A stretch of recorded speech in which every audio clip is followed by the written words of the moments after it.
Chapter 2. Pull my finger, Rip said to Shaky. The four guys known unaffectionately as the Space Cadets were finishing lunch in their exclusive corner of the mess hall by the window. It was their exclusive corner because no one else would come near them. Why should I? Shaky asked suspiciously, backing away from Rip. Shaky, who was always nervous about everything, had good reason to be nervous when sitting next to Rip at mealtime. That's because he knew Rip would eat anything. You don't get to weigh 300 pounds by being picky or choosy. Go ahead, just pull my finger, Rip insisted, holding his pointer finger in front of his nervous companion. Well, Shaky hesitated, then reached his hand up and pulled Rip's finger. As he pulled, Rip tilted back his head, opened his mouth wide, and let out a deafening explosion of a burp that lasted at least half a minute. Oh, that felt good, Rip said. Pull my finger again. No thanks, Shaky said, sliding his lunch tray to the other side of the table, and quickly moving over to sit on the other side, away from Rip. Rip laughed and began scooping more lunch into his open mouth. Annie laughed too, a mechanical laugh that sounded somehow like a wind-up toy. Huh, huh, ho, ho. Andy was an android, a very highly developed, human-looking robot. That was his little secret. Androids were not allowed at the Interplanetary Space Academy. But Andy wanted to be in the Space Patrol so badly. He lied about his origins. He was passing for human. And his pals, Shaky, Rip, and Hunk were determined to help him keep his secret. Joe, try to speed up your laugh a little, Hunk told Andy. What do you mean? Andy asked, his dark eyes staring into Hunk's. You see, humans don't laugh like this, Hunk instructed. He imitated Andy's laugh. Huh, huh, huh, huh. Andy continued to stare at Hunk, concentrating hard in order to store Hunk's advice into his memory storage cells. Humans laugh like this, Hunk said. No, that's not right, Rip said with a mouthful of mashed potatoes, brown gravy sliding down his already food-stained chin. That's not how humans laugh, Hunk. Huh? When in doubt.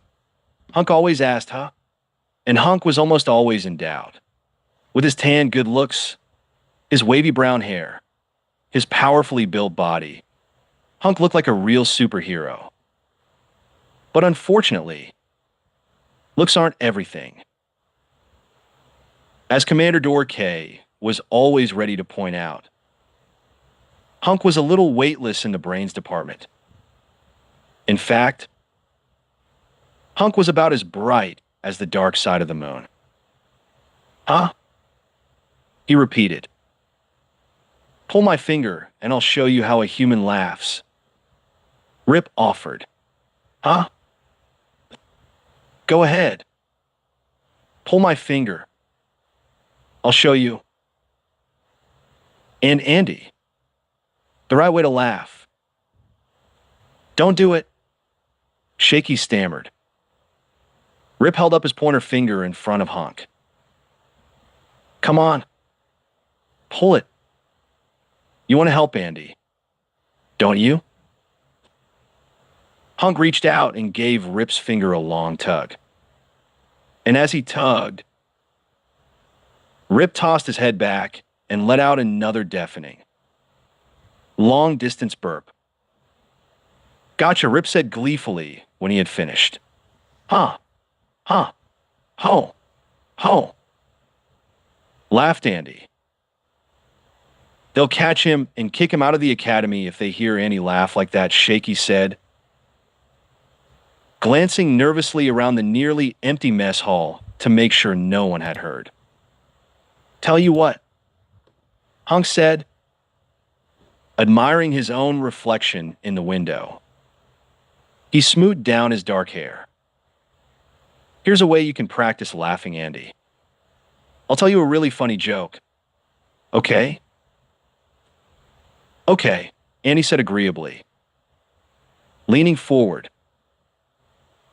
He had his elbows in his lunch plate, but didn't seem to notice.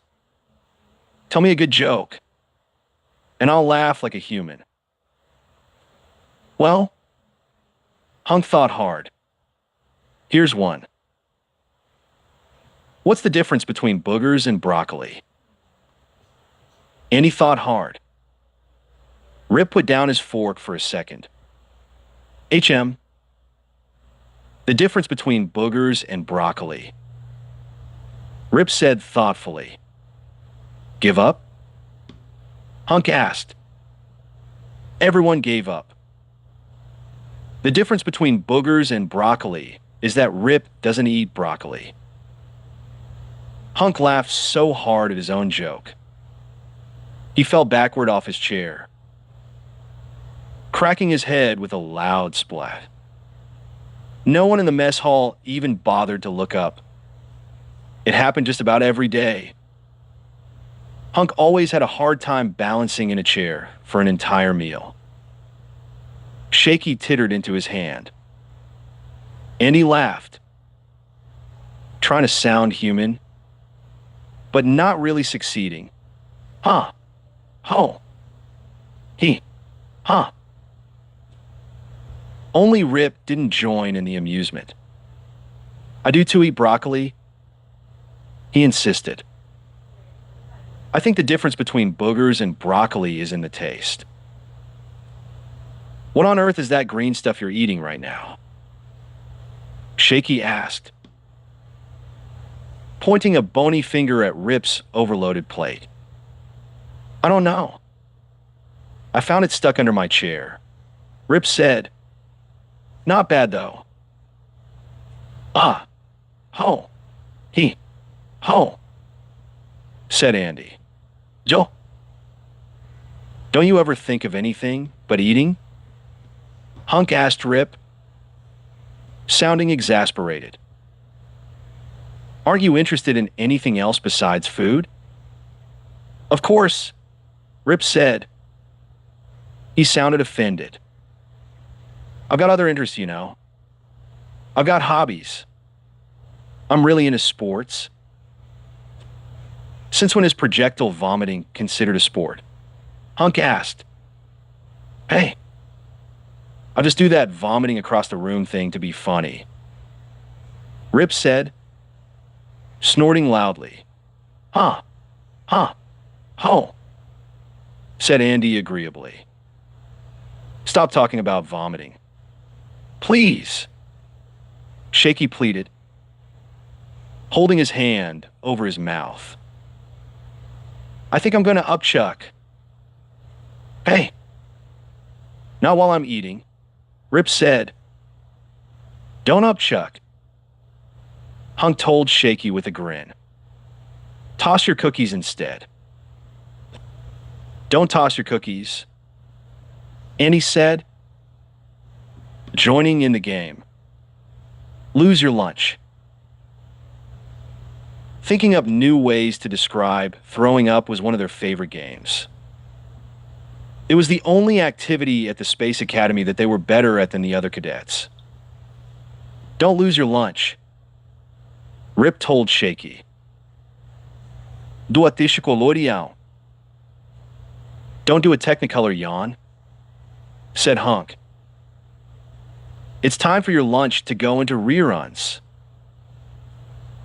Pull my finger and I'll tell you a really good one, Rip said to Shaky.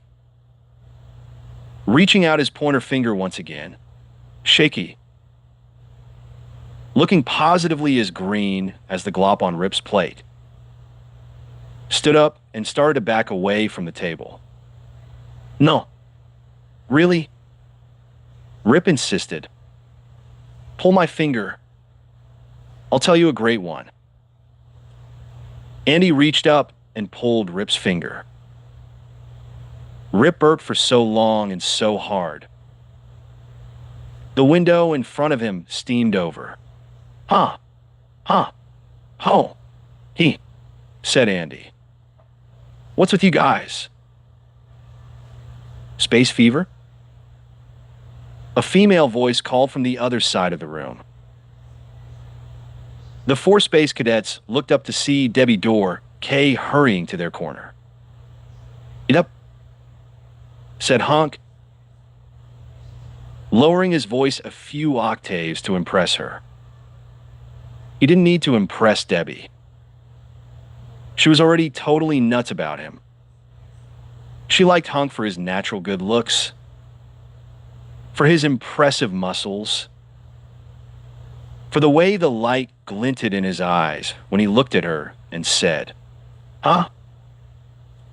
Unlike her father, Debbie was fond of all four space cadets. Sure, they were loud and gross and fun-loving goof-offs. But she knew that, deep down inside, each of them had the makings to become loud and gross and fun-loving space patrolmen, if they ever managed to graduate. "You guys are half an hour late for navigation class," Debbie announced. Shaky cried out and stared at his watch, his beady black eyes nearly popping out of his skinny face. "Oh no, she's right," he cried, his voice trembling. He gazed around the empty mess hall. "I thought it got awfully quiet in here. How can we be late?" Rip asked. "I haven't finished my lunch." "Ah, huh, ho, he," Andy said. He seemed to be stuck. Hunk gave him a hard slap on the shoulder. "Thank you," Andy said with a warm grin. "Thank you. Thank you. Thank you." Hunk gave him another, harder slap. "Thanks. I needed that," Andy said. Huh, ho. "What's wrong with him?" Debbie asked suspiciously. Like everyone else in the academy, she didn't know Andy was an android. "He's fine. Sometimes he just has to be slapped," Hunk said, flashing her his warmest smile. His teeth shone so brightly in the mess hall light. Debbie had to shield her eyes. "He's so wonderful," she thought. "He's such a hunk. Joe, come on, guys. Let's get to class," Hunk said, leaning on Rip's big, flabby shoulder as he pulled himself to his feet. "If we don't show up, we'll be put on report. Debbie's dad has had it in for us all semester. If he catches us in here, he'll heave us all out of the Space Academy."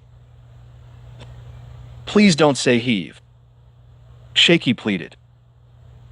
"Hunk is right about Commander Daddy." Debbie quickly agreed. "Come on. Hurry, guys." Andy climbed to his feet. Rip was the only one still seated at the table. "Come on, Rip. Hurry," Debbie pleaded.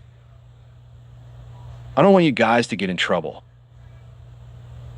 She was staring meaningfully into Hunk's eyes as she said this. Rip turned away from the table, his face dripping with food. He held up his hand to Debbie. "Pull my finger and I'll get up," he said,